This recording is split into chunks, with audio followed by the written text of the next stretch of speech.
Hi, ഇന്ന് ഇരുമ്പും പുളി ആസിഡ് കളഞ്ഞിട്ട് എങ്ങനെ അച്ചാറിടുന്നതെന്ന് നമുക്ക് നോക്കാം. അതിനായി കുറച്ച് ഇരുമ്പും പുളി കൊണ്ടുവന്ന് വൃത്തിയാക്കി വെച്ചിട്ടുണ്ട്. നമുക്കൊരു ചരുവത്തിൽ കുറച്ച് പച്ചവെള്ളം എടുത്ത് അതിൽ 3-4 സ്പൂൺ ഉപ്പും ഇട്ട് ഇരുമ്പും പുളി നമുക്ക് അതിലോട്ട് തട്ടിയിട്ട് അടച്ചു വെക്കാം. ഒരു ദിവസം കഴിഞ്ഞിട്ട് എടുക്കുക. ഒരു ദിവസം കഴിഞ്ഞ് എടുക്കുമ്പോൾ ഇരുമ്പും പുളി കുറച്ച് ഭാഗത്ത് ആസിഡ് പോയി കുറച്ച് ഭാഗത്ത് ആസിഡ് ഉള്ള രീതി കാണാം. പച്ച കളർ കാണാം. അത് നമുക്ക് ആ വെള്ളം ഊറ്റിക്കളഞ്ഞതിന് ശേഷം വീണ്ടും കുറച്ച് വെള്ളവും കൂടെ ഒഴിച്ച് കുറച്ച് ഉപ്പും ഇട്ട് നമുക്ക് വീണ്ടും ഇതൊന്ന് തട്ടി അതിനകത്തോട്ടിട്ട് അടച്ചു വെക്കാം. അതും പിറ്റേ ദിവസം നമുക്ക് എടുത്ത് നോക്കാം. അങ്ങനെ 2 ദിവസം ഇങ്ങനെ ഇട്ട് വെച്ചിരുന്നാൽ മതി. അതിൽ ആസിഡ് ഒരുമാതിരി എല്ലാം പോയി കിട്ടും.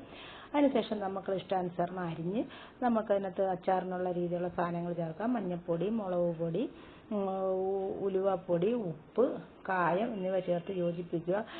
ഇതിപ്പം വെള്ളത്തിൽ ഇട്ടിരുന്നത് കൊണ്ട് ഉപ്പിട്ടത് കൊണ്ട് ഉപ്പ് അതിനകത്ത് പിടിക്കണമെന്നില്ല. അതുകൊണ്ട് നോക്കിയിട്ട് നിങ്ങൾ ഉപ്പ് ചേർക്കുക. എനിക്കിതിനകത്ത് ഉപ്പ് കുറവായിട്ട് തോന്നി കുറച്ചും കൂടി ഉപ്പിട്ടിട്ടുണ്ട്. അപ്പോൾ നമ്മുടെ അച്ചാർ റെഡി.